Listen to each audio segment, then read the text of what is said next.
Чао!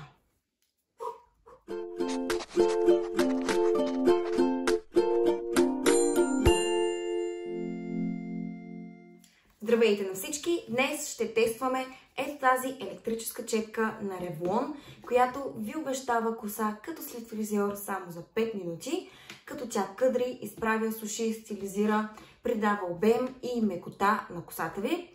И сега ще разберем дали всичко това е вярно. Самата четка беше на цена от 80 и няколко лева в EMAG, като тя ми е подарък от приятеля ми, за което съм му благодарна. И реших да ви покажа общо взето как работи. Аз също не съм я пробвала, така че заедно ще разгадаем как се случват нещата.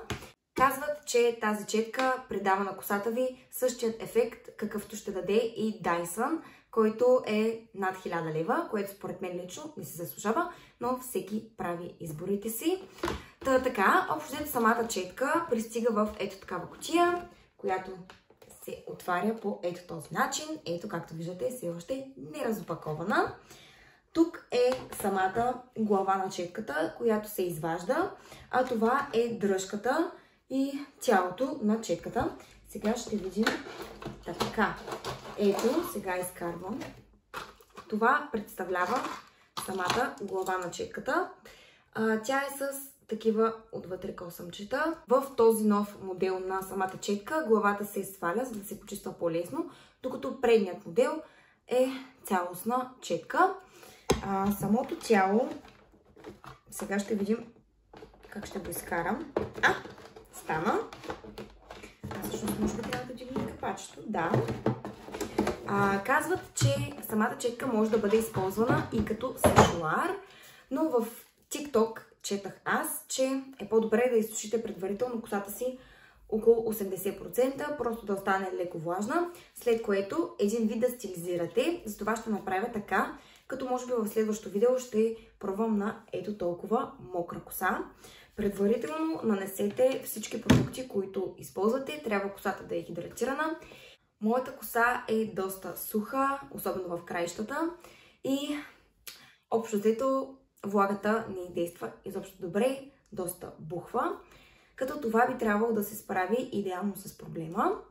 Сега ще разберем дали е така. Ще изсуша косата си малко с нормален сешуар, след което ще се върна и ще пробваме четка. Така, изсуших косата си малко, извинявам се, ако съм се разместила от кадъра. Трябва косата ви да не е напълно суха, защото това може да й навреди. Говоря от към топлина. Между другото, аз търся алтернативен вариант на пресата, просто защото аз изправям косата си 2 пъти седмично и смятам, че това изобщо не ми щади косата. Тази електрическа четка се казва, че е много щадяща от към топлина и от към изгаряния, като на мен ми трябва абсолютно нещо точно такова, за да мога хем да стилизирам косата си, хем и да не навреждам. Искам да я възстановя, затова се надявам тази четка да ми помогне, като имаше доста смесени мнения. Някои хора казваха, че тази четка доста е изгорила косата им. Други пък казваха, че са много доволни. Общо взето, всеки с мнението си.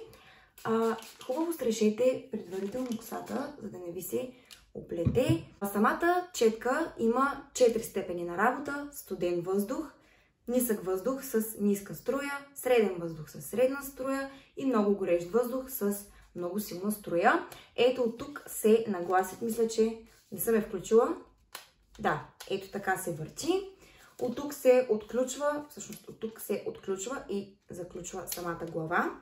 Сега ще го мушна в контакта, ще сложа главата и ще видим какво ще се случва. A few moments later. Изпитах затруднения с мушкането на щепсела, но ги преодолях и е време да видим как точно трябва да поставим главата. Имаше и опътване, но ние няма да го използваме, защото не удари тока. Това е.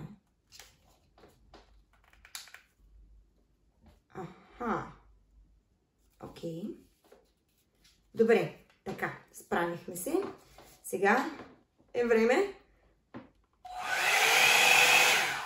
Добре, така е на студен въздух. Нисък въздух е това с ниска температура. Среден въздух с средна температура. И силен въздух с силна температура. Надявам се да ме чухте, ще оставя и субтитри. Сега първо смятам да започнем с ниския въздух, като трябва да отделим косата на пластове. Да, знам, че изглеждам нелепо, но важното е да сме отделили косата. Тук отзад ми е огледалото и ще се гледам, за да знам все пак какво правя. Сега, технологията трябва да бъде ето така. Зависи много всъщност на къде искате да ви е завъртяна косата. Ако косата ви искате да бъде изправена, тя няма как да бъде напълно изправена. Леко в краищата ще бъде завъртяна. Дали навън или навътре, вече можете да си го определите сами. Ако искате косата да бъде къдрава, технологията, която трябва да използвате, е ето така. Държите в корена, но не много дълго, след което почвате да увивате косата. Ето по този начин въртите четката и издърпвате. Аз в момента ще искам да изправя косата, затова ще се постарая и да го направя с краищата навътре. Следователно, ето така ще въртя четката. Започваме. Нисък въздух с ниска температура. Ако видя, че ми е слабо, ще... Добре, аз не мога да си координирам движението.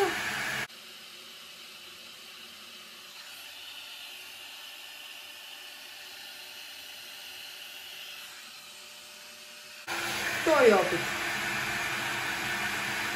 Може би трябва малко повече да задържам в началото и по средата, просто защото косата ми остава мокра.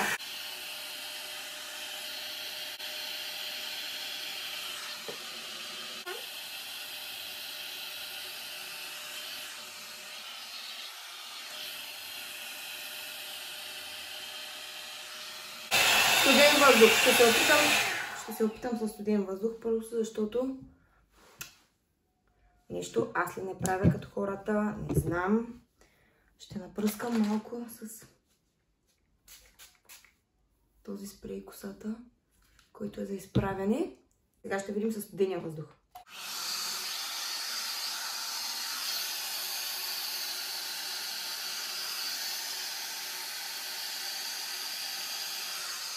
Иначе студения въздух не е студен, просто не е горещ.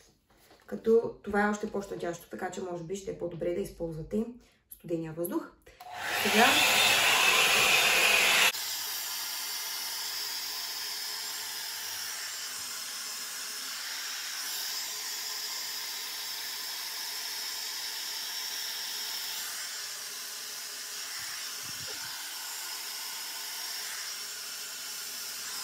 пробвам тук направо на среден въздух със средна температура и ще видим.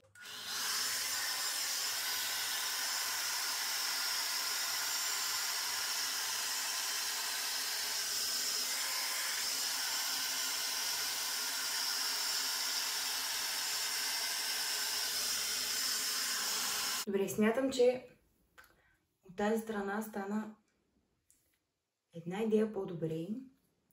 Но тя на мен косата ми по принцип си е такава. Така че не разбирам това с какво ще ми помогне стилизирането. Няма да губим надежда. Няма да се предаваме.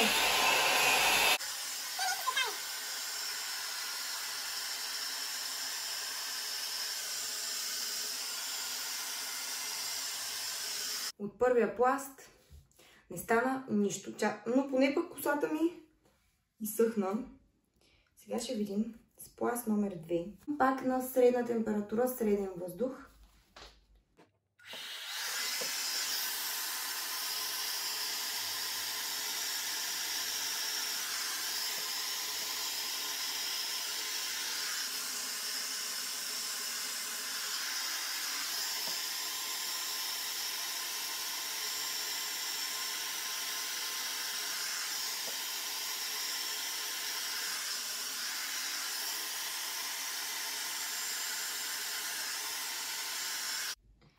Сега с студен въздух ще се опитам да я стилизирам по някакъв начин.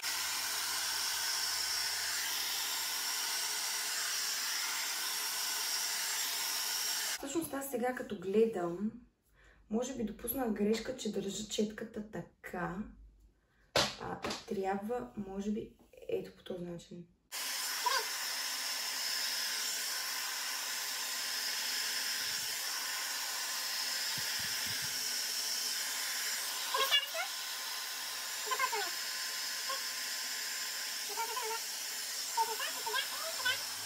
Не, виж сега. Със сигурност така надолу няма да е добре така, просто защото въздуха духа нагоре. И всички тези по-къси косъмчета веднага штръкват. Но със сигурност това е по-добре от това.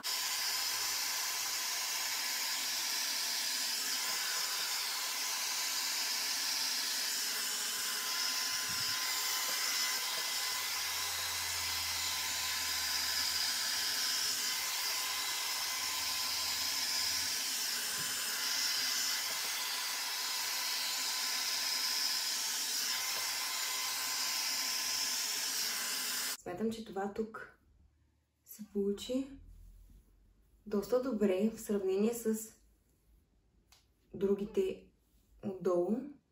Стана право и между другото самата коса, надявам се да виждате, така си е доста блестяща.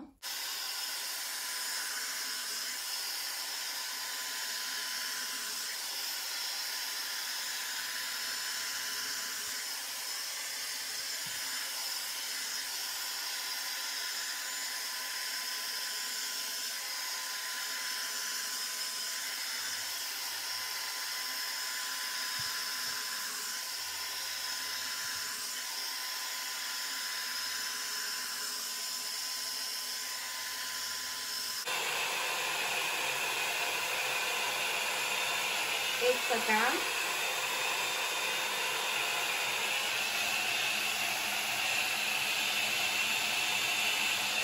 И след това